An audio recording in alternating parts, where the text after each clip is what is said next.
Hello all. Today we'll be discussing about an AI project. It's a AI voice AI assistant. So we'll be discussing the brain behind this is the ESP32-S3 from Sparkle IoT XH-S3E. It's an ESP32-S3 with a built-in 41 mm's omnidirectional microphone, and it and this also this project also incorporates an I2S I2S MAX98357 I2S 3-watt Class D audio amplifier. It's a low-cost Class D digital audio amplifier that converts digital audio signals directly into speaker output. It's a small, tiny speaker and is powered by a power bank. So this also has a OLED display, and it has got a touch sensor to for the wake up of the assistant. So by default, we need to wake the device up by the touching the touch button. It just goes from standby to the listening mode. So now let us ask some questions. Good afternoon, sir. It's currently 3:54 p.m. on Sunday, August 2nd. What can I help you with? Hey Jarvis, who are you? I'm Jarvis, your personal AI assistant. Sir, think of me as your onboard companion. I can help with the time, weather, music, device controls, and plenty more. What do you need? Hey Jarvis, introduce yourself. Well, sir, I'm Jarvis, your personal AI assistant, inspired by the one from Iron Man. I'm here to help with things like checking the weather, playing music, managing your device settings, answering questions, and generally making life a bit easier. Calm, efficient, and always at your service.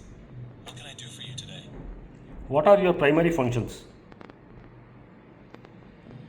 My primary functions, sir, include checking the current time and weather, playing music, controlling device settings like volume and screen theme, flame theme, managing the lamp, looking up the Chinese almanac, and answering general questions.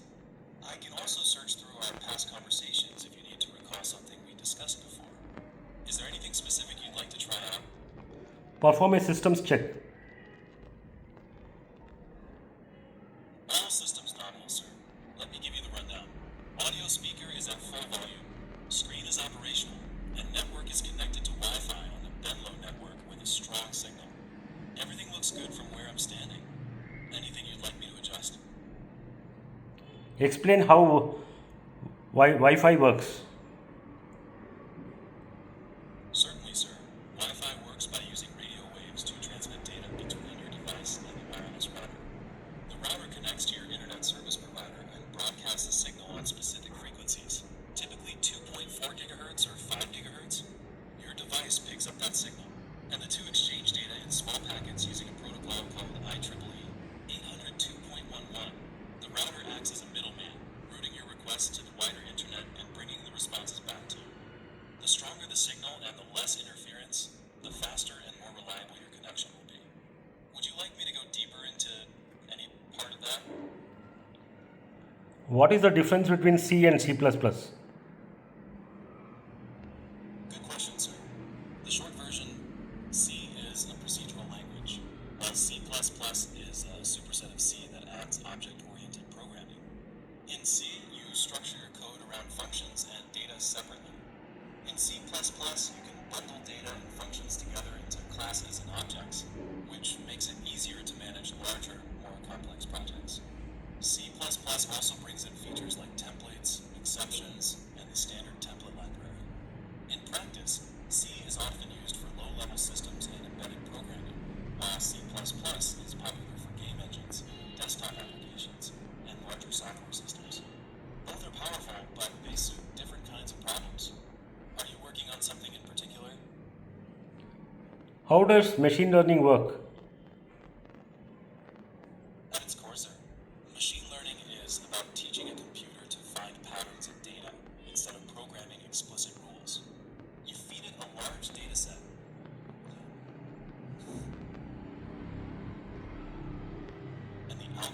adjust its internal parameters to minimize errors between its predictions and the actual answers. Over many iterations, it learns the underlying structure. There are different flavors. Supervised learning uses labeled examples, unsupervised learning finds patterns on its own, and reinforcement learning learns through trial and error with rewards. The result is a model that can generalize to new, unseen data. Would you like me to go into a specific type in more detail? Explain quantum computing in 1 minute. Alright, sir. Here's the 1-minute version. Quantum computing uses quantum bits, or qubits. Instead of the classical bits that are either 0 or 1, a qubit can exist in a superposition, being both 0 and 1 at the same time, which lets a quantum computer process many possibilities simultaneously.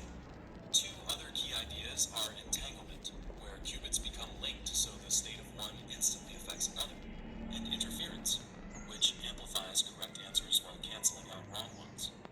This allows quantum computers to tackle certain problems, like factoring large numbers or simulating molecules, exponentially faster than classical computers.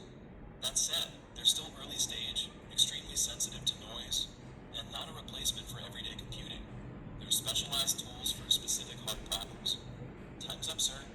Want to dig deeper into any part?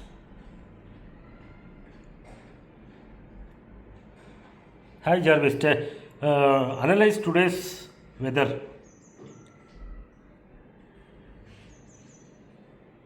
Right now in Bengaluru, sir, it's 28 degrees but feels like 27. The sky's overcast with clouds, humidity at 59%, and a moderate west wind blowing at about 23 kilometers per hour. No rain at the moment, and visibility is quite good at 60 kilometers. A fairly typical cloudy Bangalore afternoon. Anything else you need? What is the future of robotics? The future of robotics, sir, is heading toward greater autonomy and closer human collaboration. We're seeing robots move out of factories and into homes, hospitals, and warehouses, handling tasks like delivery, surgery assistance, and other care.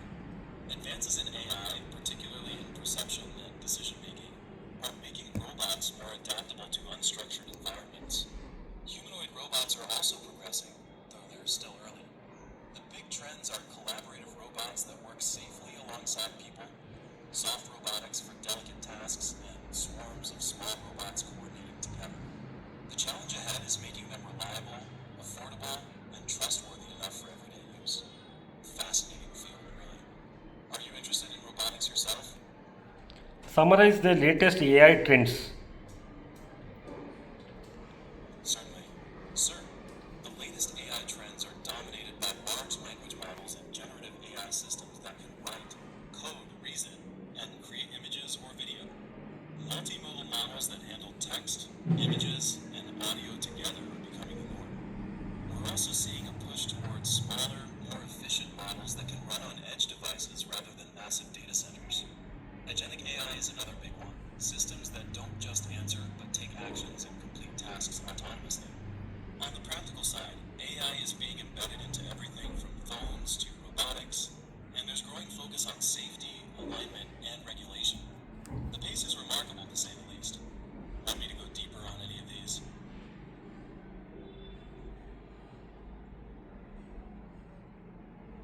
What is your next objective? My next objective, sir, is simply to serve you, whether that's answering questions, checking the weather, playing music, or managing your device. I'm here to make things easier, so just tell me what you need and I'll take care of it. Is there something specific on your mind? Tell me a good joke. I'd be happy to, sir. But per my protocol, I should ask for your permission first. Would you like to hear one? Yes, I would like to hear one joke. Alright, sir, here's one. Why do programmers prefer dark mode? Because light attracts bugs. Want to hear another one? Or shall we move on to something else? Oh, thank you, Jarvis.